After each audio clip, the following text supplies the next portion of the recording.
Welcome home. We are WNST, AM 1570, Towson, Baltimore. We are Baltimore positive.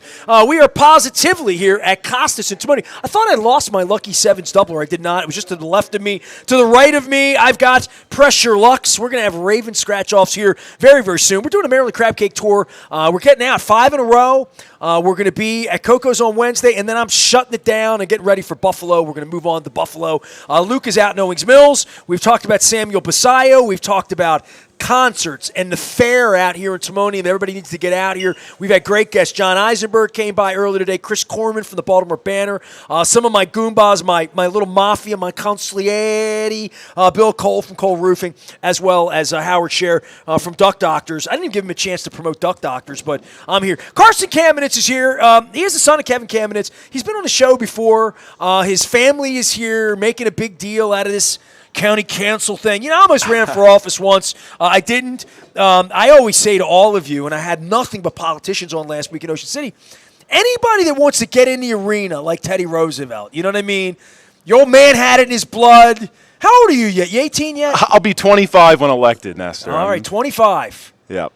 Definitely. Well, you've always had this in your pathway, though, right? Yeah, I used to joke all the time that it's the sickness I inherited, but it really is more than that. It's a calling and it's a passion and it's something you can't turn off. You know, the desire to improve this county is generational, I would say. What did your dad leave undone that you're mad about, that you need to fix? What's going on here? Well, I think there's a reason it's been 7 years since he's been in office, and now I'm deciding to run. I think Baltimore County is home for me, and I want it to be better, and that's why I'm running. I think it's that simple.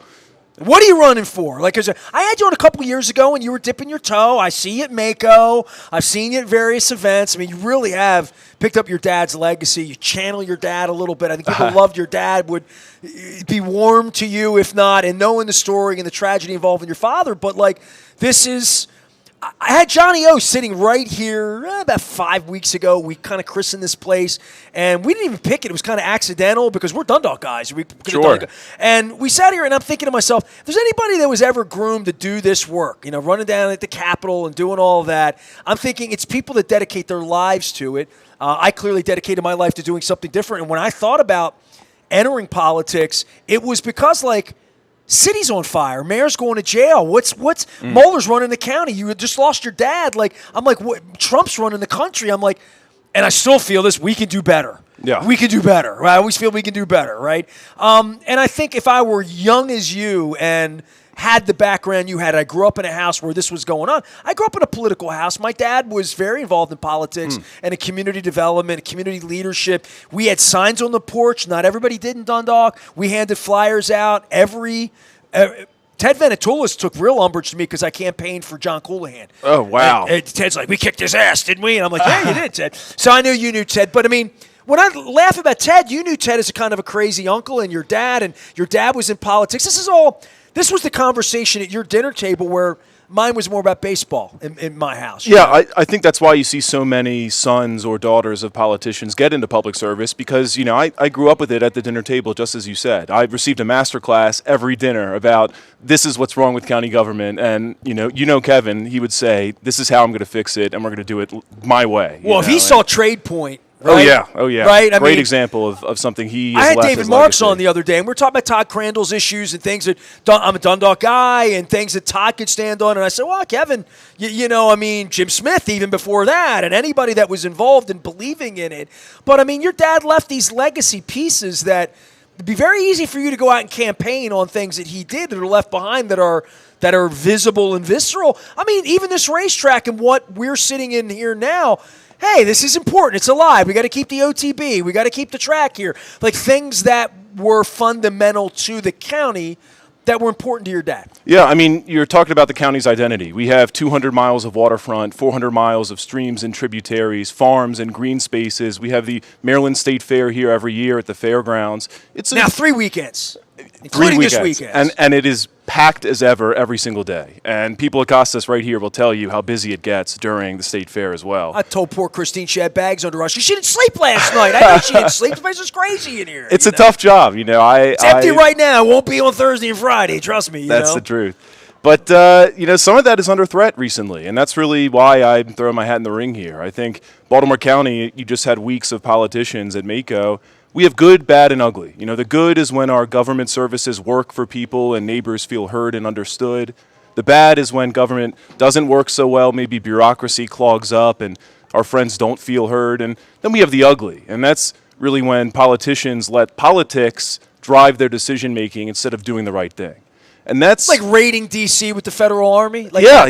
I mean, there's a lot of talk about Trump sending in the National Guard to Baltimore and to Maryland, and I think that's crazy because these people are here to, respond to disasters, respond to emergencies. And I joke, I think maybe if he sends the National Guard in, he should do so to pick up trash because we have a serious litter problem in Baltimore and Baltimore County, and it hurts our economic corridors. So if he sends them in, let them pick up trash. You'll put them to work. Oh, yeah, we'll put them to work for sure. All right, what councilmanic district are you running? Yeah. Give me the lay of the land. People don't know council, so I had David Marks on. He's trying to explain where his thing is over on the east side and where it ends. Mile from Pizza and we're about to bust these things up differently all over again. I had Julian Jones on and Izzy on. I had Nick on running for county executive. I'm going to be pretty full into all of these elections that are happening in and around my county where I live and work now in Baltimore County. And new businesses like this opening up that are counting on, I don't say better government, but consistent government. Yeah, I hear constantly from business owners and even just knocking on doors, talking to regular constituents that it takes months to get a response from the permitting office to build a simple awning outside their building. I talked to a constituent who called me and mind you, I'm not even elected yet. I'm running for council, and they had to call me to tell me a story about how their home was punctured by a massive oak tree. And what can you do about it? They've been waiting months to get a single response. So I emailed the director of the permitting office. I talked to his councilman staff, and we got it moving. But it shouldn't take an email to somebody running for office to get something done in the permitting office. So that's something we have to change on day one. His name's Kamenetz. He knows people. That's what I would say, right? Well, that's the problem. That's some of the bad and the ugly. A lot of what happens in this county is very much dependent on who you know. It's not a fair system, and it's not a just system. And we can work to change that. We really can. Well, I don't know Kathy Klausmeyer about it. I got an issue over in my place. I got to figure it out. Karson Kamenetz is here. So what council and where's your place? So redistricting is ongoing. I live in Pikesville, and I think the councilmanic district that the council proposed extends from Pikesville under 695 all the way north into Green Spring Valley. Do you live in Izzy's? Yes. Right now, Izzy's district. And of course, the council's expanding from 7 to 9, and I think I'm always interested in what's happening north because, I've never met the guy that represents Hereford. Most Republicans don't come around me, which is why, J.B. Jennings came out the other day, and I had David Marks out. Todd Crandall, I grew up with Todd Crandall, so I know he's had a lot of issues. Todd knows how I feel about him. I've known Todd 45 years. I've known Todd since we were kids. So people in the county, this Democratic-Republican thing, at least in the county, people try to work together and have some accountability to come out and say hello. I'm not expecting Andy Harris to show up anytime soon, but it's a shame for the constituents. It's a shame for the residents, for the citizens, for people who are trying to make a difference when politicians hide from people like me. Yeah. I think it is. As a constituent myself and a voter myself, I think county government can't be partisan because you're fixing potholes, you're clearing snow. If you turn those things into partisan issues, you get nothing done and nobody's happy. So the council is not as partisan as what you may see in Annapolis or definitely not in D.C., and that's by design. But you are a Democrat. Oh, yeah, I'm a Democrat. Just making sure. I am absolutely a Democrat, and I think I'm a true Democrat as well. When we see what's happening in D.C. right now, it's hard not to look at the destruction of civil service and not turn a blind eye. It's hard to see what's happening. I can't think of anything. I'm older than you, man. I voted for Republicans. I campaigned for Bob Ehrlich, and when I've run into him, I've told him I'm ashamed of it. I had J.B. Jennings on who got to start with Bob Ehrlich. Bob Ehrlich was at my wedding. Bob Ehrlich declared me and my wife it was our day in Maryland when he was the guy. I'm not anti-Republican. I'm anti-fascism. I'm anti-lies. Yeah, well, I'm anti-accountability. I'm pro-accountability. I'm pro-get things done as well. If that means you cross party lines, then that's what you got to do. Politics, I joke, is Latin for compromise. You need to have those relationships. You need to understand where the other person is coming from, and you got to work on what's in common. Well, I feel that at Mako. I told Mako's JB great. that. I told David Marks. I had a lot of Republicans last week. Julie Giordano from Wycomico County, who was from Catonsville. Rick Meehan, who's a Dowsing guy who's running Ocean City. The mayor. You know, I mean, and I talked wind with him, right? So he and I got into this wind issue. And, Billy Cole was sitting right here 2 hours ago, solar and where we are with solar and this creep running the country, this felon running the country. But the wind thing, when I'm sitting with a Republican mayor who has a very Republican agenda, and I don't think we would agree on much beyond Fisher's popcorn and a Hobbit crab cake. Like, literally, I don't know that I have a lot in common with Mayor Meehan. But he started saying to me, how'd you like to come down to the beach and see these things spinning out in the water? And what's the benefit of that? And what's it really mean to Ocean City residents or visitors? Are we really saving tax money? Is this Italian company? And I'm thinking to myself, he changed my mind. So I had a Republican here who I probably wouldn't agree with on much sit with me over 20 minutes, and I've known the mayor for a couple of years, and we could talk concerts, which we did, and beach. We love Ocean City. You're there. I'm there. We're all there doing our thing, tax dollars, all of that. But that wind thing is such a partisan issue that because it's a Trump issue, I almost don't want to fall in any line with it because of the dirtiness of that side for me. But the wind in Ocean City, I'm Republican on that issue. You know what I mean? And I told the mayor, I went up to him at the bull roast on Friday, and I just said to him, because he was sitting with the Worcester County executive, who he just had a shirt on it, said he was the Worcester. So I went over and I'm like, hey, if you want to talk to Baltimoreans about this issue again, I'm happy to do it because I think it comes from the spirit that isn't fake news, fake science, any of that. It comes from the heart and the spirit of Ocean City. Now, it is a politicized issue. It's an energy issue. It's a cost issue. But I've seen the windmills in Maui when I've been to Maui up on the hillside, and I'm like, maybe they have to do that out here, but maybe we could have a different issue. So he changed my mind. And I think at Mako, this diehard Venezuelan, maybe I have a green card, maybe I was born at Church Home Hospital in 1968 in Baltimore City, but all of this Republican nonsense, there are real issues that come up that I want to have my radar up to not be anti-everything and be so partisan that I can't have a sane, there's only a few of you left, Al Redmer, sane Republicans left who can sit and talk to me and say, the guy running the country is full of shit, and I see it every day, and I'm not going to hear that. But I will hear issues of local concern from Republicans who voted for Reagan or would have voted for Bush who are not down with what this guy's doing. Because, like, I have sane Republican friends, a few, and I'm trying to rely on that to get me through this second time around. Yeah, I mean, I'm a law student, and I'm an argument guy, consequentially. So if you come to me, young man.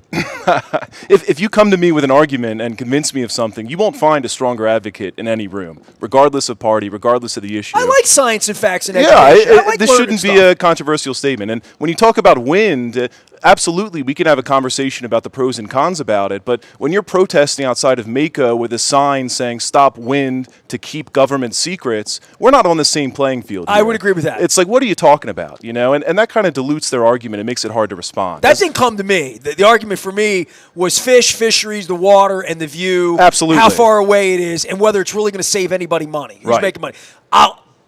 I'm in on all of those issues enough to say, come up with a better idea than windmills in the middle of the water out in front of Ocean City. That's all. Yeah, I think we need come clean up with energy, a better idea. You We know? got to have some solar. Put some solar in. I think Baltimore County has been benefiting or a great beneficiary of solar in the last 10 years, and I think it's been great because we need clean energy again. And we talk about science and facts, and it doesn't take a genius to look at what's happening with the once in 100-year storms that seem to be happening 3-4 times a year now. Look, I'm probably going to agree with 98% of your politics. So give me your platform and how and why you're running right this minute at 25. And some would say, go get a life, go do a million things and come back and run for politics, go teach like Johnny or whatever. You're diving into this. I'm convinced you're bred to do it. I'm convinced that this is what you want to do. But it's going to take a constituency to vote for you as well. Absolutely. Yeah, I'm you can't just want to be a politician. Of course. And the a public lot of people decides whether be. you're a politician or not. Absolutely. You can ask Theroux, who was a lawyer, not a politician. He's both, I'd say. He's not a politician yet. So. Well, yeah, fair point. Right, you got to be voted on to be a politician. Your dad was a politician. Yeah. Right? Yeah. Well, I think Baltimore County is at a crossroads right now. We have 1 in 5 people in this county that are 60 and older, and at the same time, we have a young population that gets invested in by over half our budget in the education budget every year. So these people, they come of age, they start to be my age and finish college, and they leave. They say Baltimore County has nothing incentivizing me to stay here, and it's not affordable for me. And I think that's a problem that we have to reconcile with. And simultaneously, with this aging population we have a growing need for services to maintain their residency, to make sure that they're able to age in place. And I think we can do both those things, keep young people and ensure our senior residents are able to age in place. But we have to have the conversation about growth to get there. I've been having that conversation. I had that with Nick Stewart. I was talking about White Marsh and what the malls are going to be and what these town centers and the areas around them need to be for residential. I've talked at length with Mark Renbaum about the Lutherville project here with light rail and what's going on. So the zoning part of this for the county and county growth and what is healthy and schools and rebuilding 3 schools right now. So I've been into all of this. I find the aging thing. Maybe it's because I'm 56 and have to get my colonoscopy over at GBMC here in Baltimore County soon. New sponsor for us, by the way. The aging thing, that's something I had not considered at all, that the population, specifically me. Nestor, you're young, all right? That's 57 in October, dude. 60 plus is going to happen on your term. Maybe in your maybe in the first half of your councilmanic run here. So I am. Look, I don't want to be old except when they give me a discount at the movies. There you go. There are benefits. Plus, hey, can I get 10% off? Yeah, I'm in. But I don't really want to be ARP'd here. But I also understand that, so much of the budget, and I think I spoke to your dad about this, certainly Don Moeller taught me this in his time, how much money we spend on a county budget for schools and for policing and fire and just those services, just beyond trash and beyond anything else the county do to get ahead, just how important teachers, schools, police, firemen, how much of the tax base goes to that, and how in our county, the education part and the buildings and the structures, there's a lot of age in all of that. But we haven't talked about at-ease and senior centers and all the things that are going to benefit me, because I ain't going back to Colgate Elementary, although I am very appreciative of your dad to make it happen, as well as your dad really built Dundalk High, so I should hug you for that, being a Dundalk High Hall of Famer. But I see the investment that was made on the east side of the county in these schools, but I also realize teachers, all of the money as I get older is going to go to kids because that's the way it's kind of designed to do. But the fact that we're an aging county, you're the third person that's brought this up in the last week with me, specifically as a talking political point, but you're speaking to me now because I am the guy who is going to hopefully grow old in Baltimore County. You don't want me leaving, right? That's what we want you to do. Not before you become county executive sometime. So, but keeping me here, keeping my business here, which has been here 27 years, I think about what will be there for senior people here. What's it going to look like for older people in the county? How am I going to age out into this thing? Yeah, I think what's been really great is we've seen, especially in Northern County, a lot of 55-plus communities coming up recently. Developments that are saying, hey, we're going to let you age in place in an area that is affordable for you, that you're familiar with, that your family can come visit you at, and where you can see your grandkids do the same thing. He's come up in Baltimore County schools. Isn't that nice? Just for you. For me. We're going to name it Nestor, too. And we want these kids to be able to say, or these grandparents to say to their kids, you're going to have a shot too. You're going to be able to have a great education. You're going to be able to go to college nearby, work near where you're living, and then retire in dignity. That's the plan. That's the benchmark of a good and strong civilization.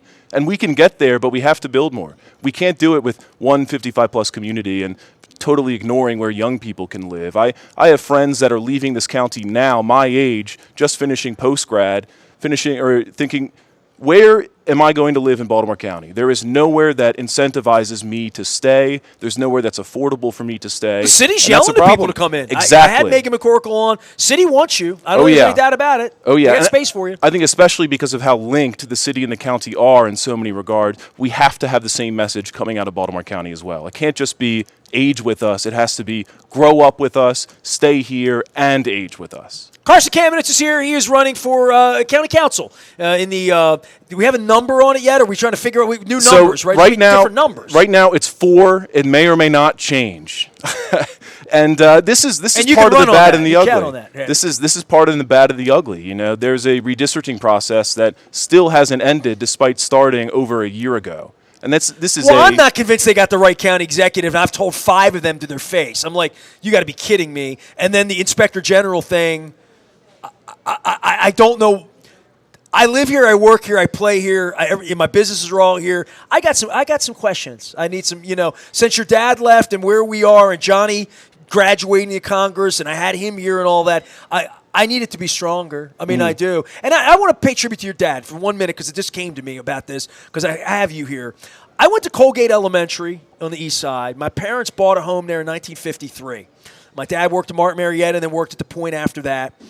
That house I grew up in, my family, my mother was kind of a daughter to my father, grew up in that house. My son grew up in that house. My son now lives in that house. My son has remodeled that house. I had to pay all the taxes after my mother died. But that house has been in my family for 74 years, right? Wow. Okay? So that house. My son's there now, and I'm like, all right, dude, it's time for you to go, move, whatever. He's like, oh, no, Dad, you pay for the house. I'm here. I got no mortgage. I'm good. And I'm like, why do you want to stay there? And the neighborhood's completely changing to those terrible Latin people, people like me when I was the only one there. It's now 78% Hispanic, the neighborhood. I was the first one in. I was a pioneer. I was the first one getting the Hispanic phone calls because of the last name on the phone number over there. I go over there now, and the school's there, and I said to my son, because my son does not mind at all living amongst Latin people, being one of them, and smelling all the delicious foods that are being made out there. But he hates that the window shades are down like Anne Frank because everybody's afraid of getting carted out. And I hate that. But I love that the school was rebuilt, and my son stayed. And one of the reasons my son stayed, he said, it was paid for and like all that. He feels safe and he likes it. And it's home to him and it was home to me. It's a bedroom I grew up in, right? But he said to me, Dad, they rebuilt the school here. Young people want to be here. The school's beautiful. It's 2 blocks away. He's like, if we have kids, that's where, I want my kids to go where you went, where I went. And the school's different. Those schools are so beautiful, and it's terrible that they're a fortress. They can't let me in as an alum because of guns and kids and pedophiles, all the weird stuff that happens in schools. The schools are these fortresses. I'm a member of the Dundalk High Hall of Fame in my high school that your father really, that thing's like a museum. It's so beautiful, Dundalk High. None of the alums can even get into the school because we can't just go and knock and look for Mr. Schlee down the hallway anymore. You know what I mean? Yeah. You can't just walk into a school anymore, right? Like I could to visit Miss Hauk at Colgate Elementary after I left school. Those schools that your father left and Moeller fought for and Jim Smith before your dad and Johnny got to cut the ribbon over there with the mask on and all that. I'm crying over Colgate. Pictures of kids I know on the walls up there and all that. That really was the legacy, I think, for your father of taking money like that and saying, hey, Ness, if your dad was sitting here, he'd say, hey, Ness, your father invested in that house. You kept that in the family. You gave it to your kid. We're going to make sure there's a school over there. I don't know what they're going to do about the mall and all that. And, what happens with bus lines in the Trade Point Atlantic and the jobs that my dad went to. But there is an infrastructure in East Baltimore that makes Dundalk desirable, makes Colgate desirable, makes the neighborhood I grew up in desirable, because your dad, Pikesville guy, other side of town, went to bat for people on my side of town. Yeah, I think my father, Kevin Kamenetz, and his predecessor as well, really understood that the best way to placemake, to raise property value of homes in an area is to build a great school nearby, is to renovate old, decrepit areas with brand new retail, brand new housing, and most importantly, good, strong schools. And that's the key. If we can do that in places in my district, in Pikesville, and Owings Mills, and in northern Green Spring Avenue, we can show people that, hey, we can have the nice things that you may be getting in other jurisdictions, but you can have it in a way that's affordable that you can pass down generationally, just as your parents did with you. Karson Kamenetz is here. He's going to run for office. Tell me where to find you and all that stuff. They can find you somewhere between here and Pikesville. So I am Karson with a K. That's how nobody ever forgets it. And it's carsonforthecounty.com. Would love to meet as many people as possible. That's all I've been doing. This campaign has been meeting new people one after another right where they're at, knocking on their doors saying, let me take you to lunch, taking them to lunch, learning what they want, and figuring out how we could best solve it together. So most of you kids, you give me no hope. None of you. You know what I mean? Just in general. And then I go places, and Bill Cole and I were talking about this the other day. Bill said that he's been going to Mako long enough now that he's an old fart. And the old farts, no offense to your dad and the Jim Smiths of that world, a lot of the older folks have graduated out of doing that event. And he said, now when I go down there, I'm older and everyone's younger. And he said the thing that he loves about it is the younger people, there is a new energy brought on by the indignity of having this felon run the country. And when you're 21 years old, seeing our Capitol steps stormed, and then they went back and put this clown in office so that he can continue to wreck the country, that somebody is stepping up, because it's not going to be me. You know, Ted Venetoulas told me, and if your dad had lived long enough, probably would have told me, you can get more done with this crazy radio show than you can running and losing elections. Or, you know, even if you run and you win, maybe you can't be as effective. So I love that you're out here doing this one way or another and, like, participating in trying to make a change. Even if they say he's too young, he's Kevin's kid, you know, the Republican, whatever it is, the fact that you're representing as a younger person and we say we want change, we want something new, we want young blood, we want new ideas, I love that people your age are inspired enough to get involved. Because when I was your age, you know, I could mail some stamps out and stand it, and I did do signs, and I did, you know, politic on election day out in front of precincts and all that. But running is a whole different level of, you know, I had to have a long talk with my wife, and Jill's over there now running a kid after her husband into this game. But I was going to run a different kind of way just because I was the anti-politician. But I don't know that I ever could have been a politician. I would have been good at it. Well, you know, first of all, thank you. I think I'd have been a hell of a mayor for 5 minutes, but I wouldn't have been good at doing this, you know. When Don Mueller told me I had to go in the office and call people asking for money, I'm like, I do that all day, but I ain't doing that for signs to give it to WBAL so they can run my ad. So I have a whole different sense of money in politics. I would love to talk about money in politics, you know, but I first want to say thank you. You know, being a young person in politics is not easy, and I think I'm very fortunate, of course, to have the last name in the network, and that gets me in the door, but I still have to break the ice. Well, you're not going to get your feelings hurt either. No. I mean, that's just you're not. I mean, you're just not. You can't. That's, I think, it's the hardest part is people to enter the political space, the public space. I've been a public figure 35 years. My wife's seen the worst things in the world written about me, right? Just in a general sense. Like the fact that you need to be fearless, right? And it helps having a family that grew up being told, hey, you have a microscope at the back of your head. So, you know, that's another reason why sons and daughters of politicians so easily can maneuver inside of it, is because we're used to it. You know, we're used to people saying, hey, you have to watch every move. You have to, you know, be aware of what's coming up behind you. And that's a skill, that's an intangible. But I think most importantly, you know, we're young and we want things to be better. We see problems in the system. We see folks older than us that haven't necessarily grappled with decisions that it's going to impact my generation, much less than theirs. And we're ready to step forward and get it done. It's not just me. There's a lot of good young folks in Baltimore County that are going to make a difference. So yesterday morning I shared this. This is for these young people like Karson Kamenetz with a K. Integrity means being honest, truthful, and consistent in your actions, values, and words, even when no one is watching you. I think that's the part of being a politician's kid that you probably, like, that's the part of it that says to me, like, yeah, you sort of, people are watching you, but even when nobody's watching you, that's when this is, like, that's when it really shines through if you're doing the right thing. Yeah, I would love to say I have the most integrity and most honor and most respect, but, you know, I'm working every day to be the best version of myself. Honesty, consistency, accountability, trustworthiness, moral courage. Work on those. Where'd you find that? On my Facebook page. Where do you think I found it? There you go. Where all the good stuff is. Yeah. No, I mean, I just saw it, and it spoke to me, not even about Trump or anything like that. It just spoke to me. I read it, and I thought, like, okay, this is what I want to be known for. You know what I mean? And but the part where nobody's watching, that was like a Dr. J thing from a sports thing. They say, how'd you get to be so good? He's like, well, I went and practiced in a gym all day long, and nobody was watching me, so it made it easier when people were watching. Practice doing the right thing all the time. You don't have to worry about it when the lights come on. That's a great point. And if you're always honest, you won't have to keep track of your lies, you know? God, that'd be a lot of work, wouldn't it? I can imagine it's difficult. I can imagine. Unless you're not held accountable for any of it, like the president. Yeah. And we talked about our IG, and that's why I think it's so important to have an IG, is to say to Baltimore County residents, you can be confident in your elected officials because I am here as a watchdog. So it's an integral part of having this community of integrity. Are you running for Inspector General next year? Absolutely not. Karson Kamenetz is here.